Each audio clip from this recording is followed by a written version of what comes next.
From Roanoke, Dave Smith made his mark almost completely behind the scenes and away from the spotlight, but those whom he helped would have gladly shared some of their celebrity. Dave is a Virginia Tech grad, but began his career in athletics at Ferrum College as that school's first ever sports information director. He briefly switched over to the dark side as a sports reporter with the Franklin News Post, but in 1975 came back home to Blacksburg to start his 40-year run in the Virginia Tech Sports Information Department. Dave has worked with the Hokie men's basketball and baseball programs alongside now fellow Hall of Fame members like Del Curry and Bimbo Coles. But in 1998, he became the primary contact for Hokie football, never straying far from the side of head coach Frank Beamer. He was there for Michael Vick, the national title game, and the rise of Virginia Tech football through the early 2000s. He has been honored by the Virginia Sports Information Directors and earned a Lifetime Achievement Award from the National College Sports Communicators in 2015. Dave was also instrumental in helping to create the Virginia Tech Sports Hall of Fame, and in 2019, he was inducted himself.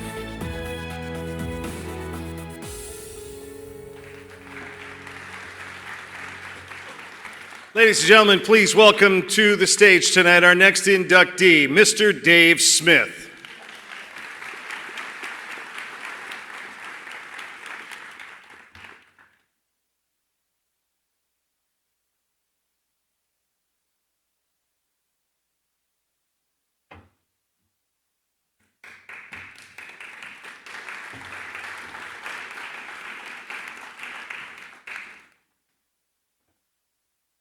Thank you very much. I'd first like to congratulate the other nominees tonight in their selections and thank the board for my nomination. I would, the one thing that's bad about having a name like Smith, and you get into a situation like that, you really have to wait a long time, and you tend to forget what the heck you were going to say. But I think I remember enough to let you know what this was about. I took a different. I was not an athlete in high school. Most athletic thing I did in high school, I was a member of the William Fleming Marching Band. We marched in the Thanksgiving parade, and we were also marched in the New York's Macy's Christmas parade. So that was quite an honor, and it was pretty athletic. Our band director, Mr. Kitchen, was very, very, very stable. We did all kinds of formations, so we were always moving. But when I was deciding on my college, I went to some people in the business bureau and talked to them about different jobs, and they asked what you wanted to do, and I told them I like writing and like to get involved in that kind of thing. So I went to Tech. I got my major in history, a double major in history, and history and literature, English, and it was a different job. I loved it. I fell in love with Virginia Tech the first time I was on campus and went up there on high school, so I made that my goal. So I decided after finishing college, I was going to try to find a job in athletics. And I went to the job bureau again, and I talked to them and told them what I did and what can I do. And they told me there was a job called sports information that would fit the bill. So I made it my goal to learn how to learn about newspapers, and I spent the time 3 years in Franklin County for the News Post, and that was a real treat because Franklin County was known as the moonshine capital of the world in that time, and actually had 2 papers that competed. So the editor for our paper, Red Salyer, had been a merchant marine, and he had all the connections in Franklin County. So anytime they were going to rate a still, they would tell Red and not tell the other paper. So there was a real competition in that town, and I learned a lot about the newspaper business.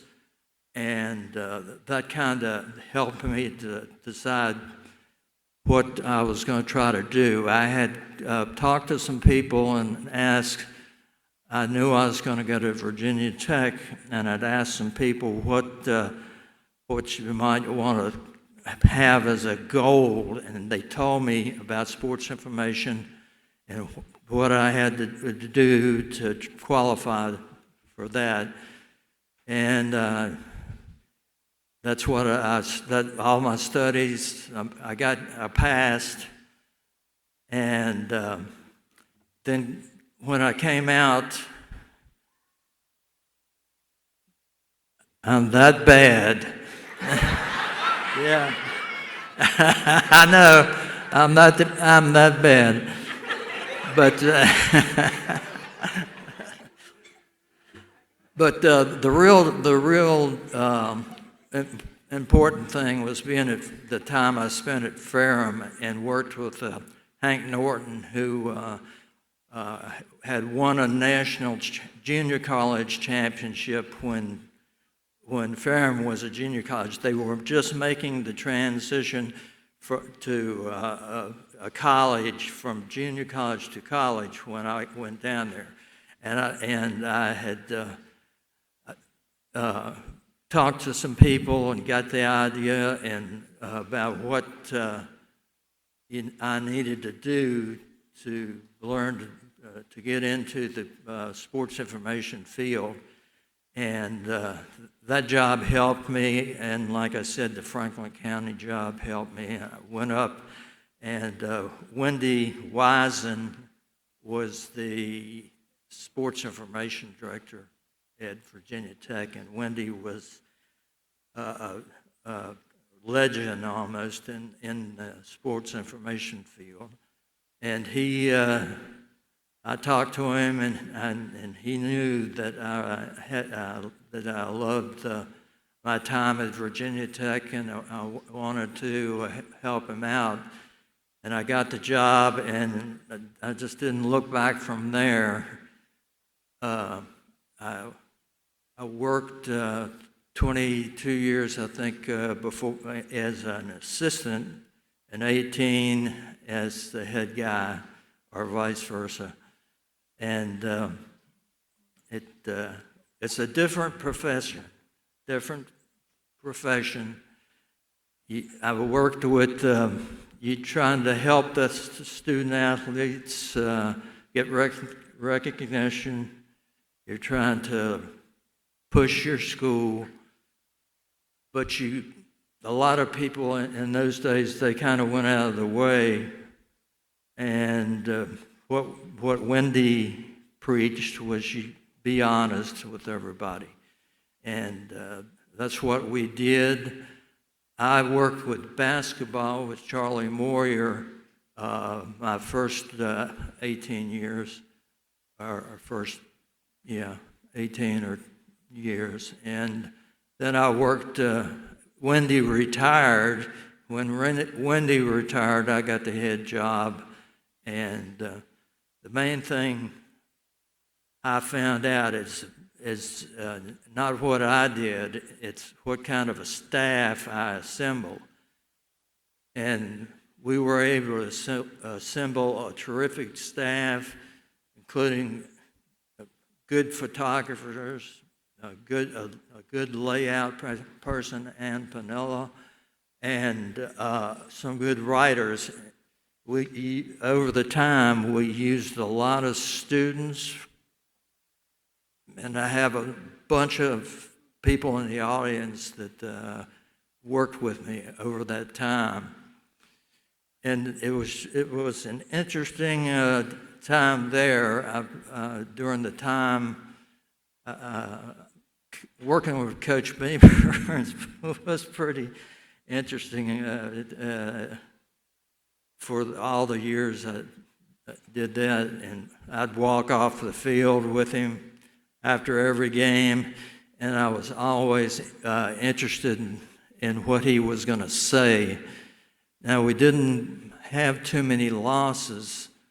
I think I've figured out that in my 40 years, we had only 12 losing seasons, and that's pretty phenomenal.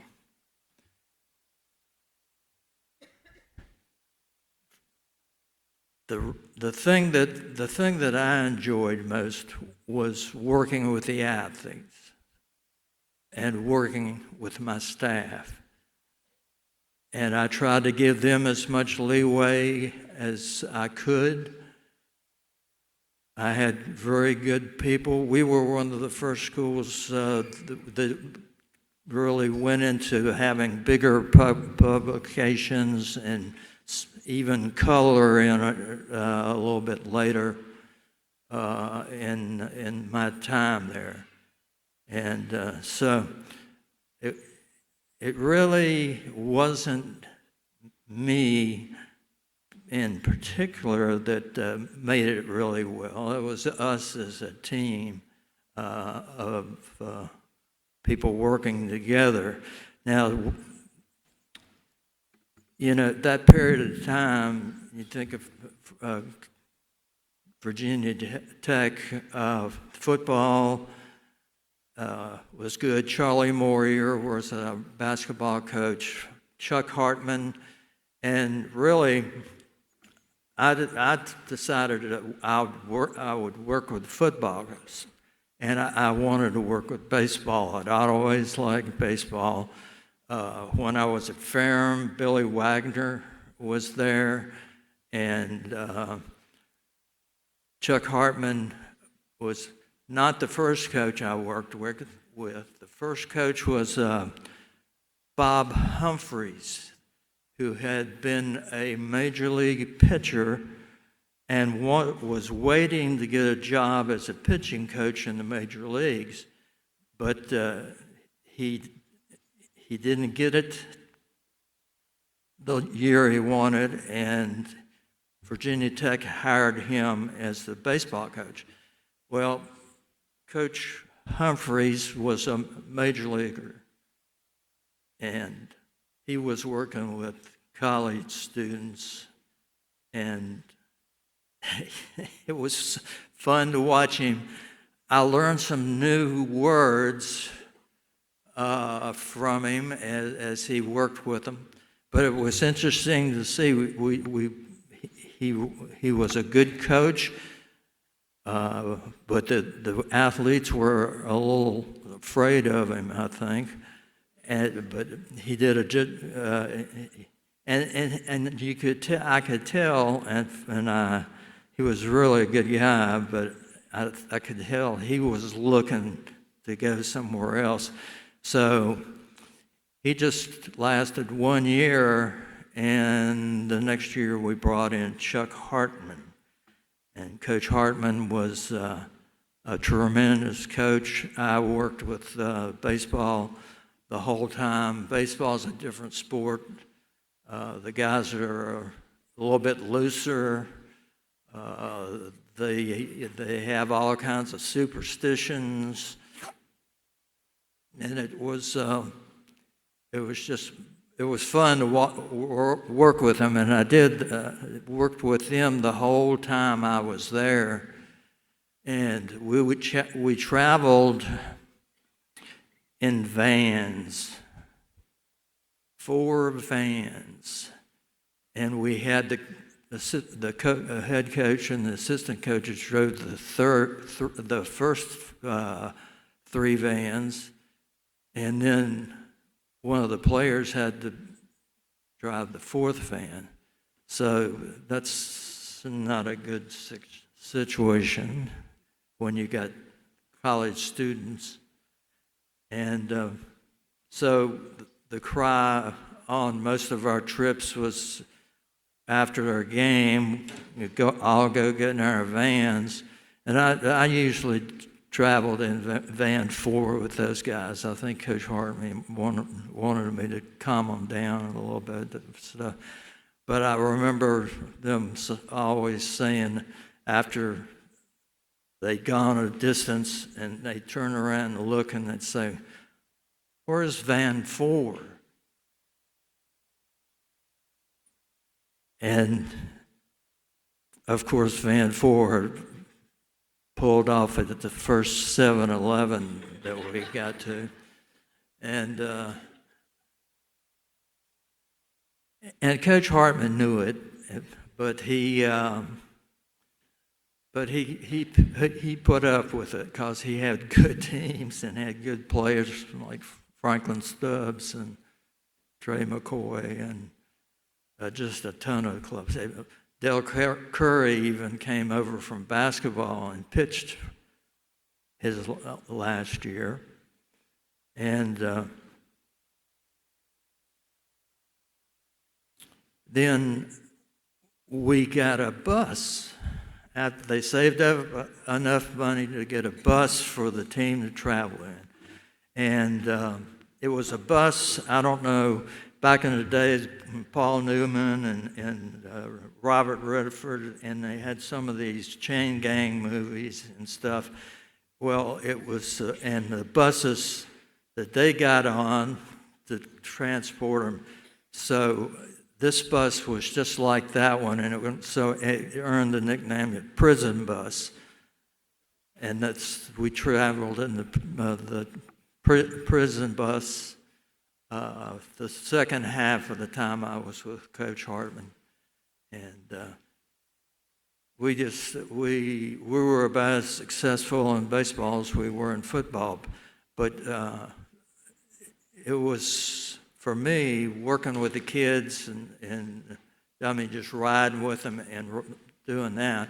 But the other thing was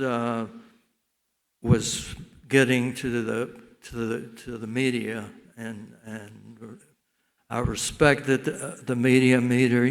I didn't always like what they read, but you have to say you can't be bothered about that. And I would always tell the kids, because they would take it hard sometimes. They would, and I said, he told it like it was. You just got to realize that and go on and play. Don't let it impede your progress in your sport. So I developed a good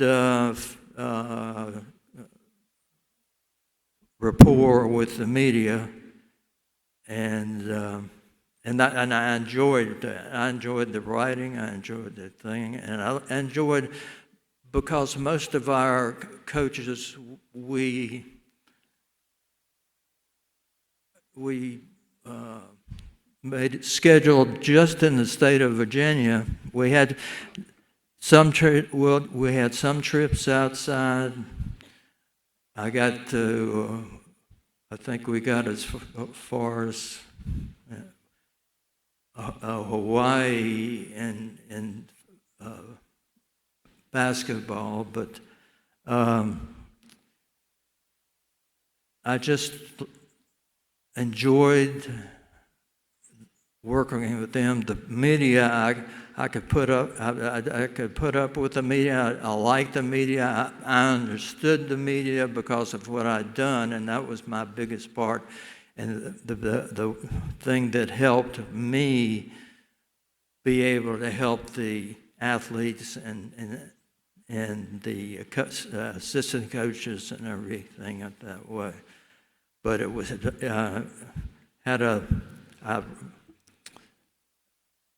Coach Beamer had told me he was going to retire at a certain time, and I was planning on retiring the same time he did. So he told me he was going to retire the year, and I retired that year, and he decided he wanted to go for another year. So I was happy for him, and I tell you, the people in Virginia, I think the one thing I liked about and was special about Coach Beamer is he believed in playing in the state of Virginia. The other teams, some of the schools didn't want to play. They wanted to go outside and play in other places, and we did. We played in Hawaii, and we had a trip to New Orleans, and we traveled, but it was mostly centered in the state of Virginia, playing all the states, including the University of Richmond. We played them in basketball and several other sports.